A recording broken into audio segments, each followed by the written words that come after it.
Thank you. I have questions for Mr. Capretta, Mr. Roy, and Mr. Falk initially, so I'll get to it. Mr. Capretta, you're talking about fairness in your testimony that you submitted to us. If the employer mandate is going to be delayed, it would only seem fair the individual mandate's delayed as well. Why should large companies be relieved of responsibilities but not workers? And you talk about, is it fair to threaten tax penalties on the uninsured under these delays? Can you explain why you feel that way? Yeah, certainly. The law requires that individuals beginning in 2014 sign up with the government-approved insurance either through their employer or through the exchanges, or they pay a penalty of the greater of $95 or 1% of their household income. That will be enforced in their tax system through what they're filing in taxes probably early in 2015.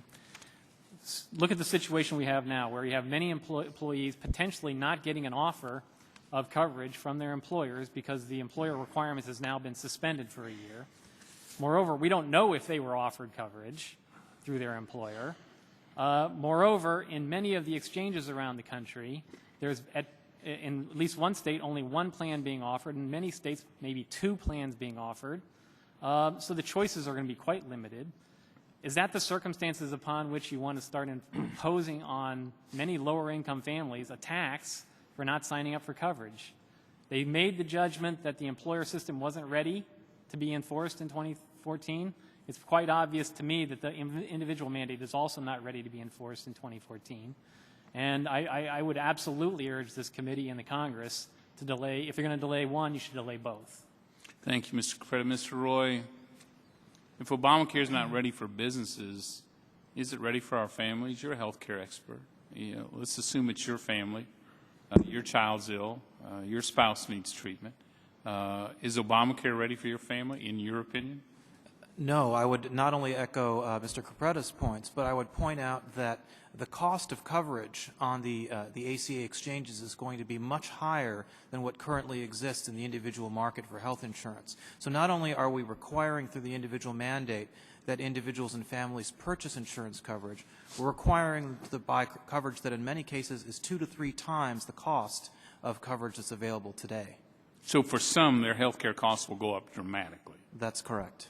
Mr. Falk, you weren't here a few years ago in this committee, but you're hearing history rewritten today.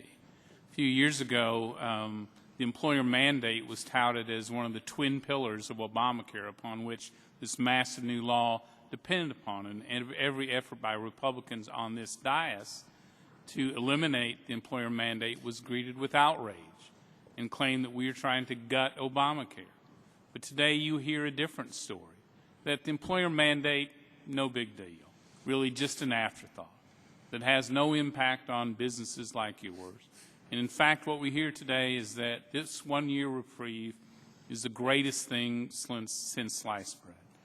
Is the employer mandate impacting your business and your ability to hire? And is this reprieve what you seek? This one-year temporary reprieve, is that what you think is the solution? Well, I think the one-year reprieve really doesn't do anything to address the problems of the mandate itself. And the mandate does affect me, although I'm not under it right now. It does prevent me from growing my business to become even larger. And as I told you, for 10 years, I opened up it comes out to about 1.5 locations per year on average. And I wanted to grow forever. But since 2008, I've really slowed that down. And as far as can I ask for every one of those how many people are you hiring when you add a new franchise? Each location I have employs anywhere between 10 and 25 people. Probably about 3 of those people on average are full-timers. The rest are part-timers. I mean, I'm in a business where I have a lot of first-time employees, high school or college people, or people who are just trying to make ends meet by getting a part-time job. So the full-timers aren't as numerous as the part-timers. So for you, the employer mandate isn't a small thing, is that? Oh, it's not a small thing at all. And you know, I've been nominated and selected as a franchisee of the year many times, and I'm very engaged with my franchise system. I'm very engaged with the IFA. I'm very engaged in business in general. but I'm embarrassed to say that I really have no idea about the employer mandate and where to find information. I don't know how to report, where to report, what the requirements are. It's coming up, I know that, but I still don't have any information on it. And I'm upset to know that I have to worry about all these things rather than just grow my business and provide jobs. This takes up all my time now. And, you know, I don't want to call out Mr. McDermott, but he said that on the 4th of July, he didn't spend his 4th of July worrying about the announcement and the changes. Well, I did. As a business owner, I worked on the 4th of July, and I worried about it. And I fielded calls from other franchisees asking what this meant on the 4th of July. Thank you. And I would just point out, too, I appreciate Mr. Jost being here, but you know, the IRS, the tax system isn't an honor system, or at least the IRS uses $10 billion a year to enforce that honor system. And the claim that the administration's been starved just has no basis in fact. You know, in fact, HHS used $8 billion to create out of thin air a bonus program for Medicare Advantage to postpone the cuts before the election. I just wonder if they'd like to have that $8 billion that they squandered back now that they're claiming they don't have the ability to implement. Can I respond to that? Sure. Okay. With respect to the first question about the tax system being an honor system, certainly some parts of our tax system are covered by reporting, but many parts are not. And I would remind you that this Congress repealed the 1099 requirement, which was supposed to take small businesses or businesses off of the honor system with respect to reporting purchases of goods of more than $600. And the CBO projected that that lost $22 billion in revenue by putting businesses on the honor system. The tax gap in the United States in 2006 was estimated to be $385 billion of uncollected taxes. Those taxes were uncollected because we do essentially have an honor system for many parts of our.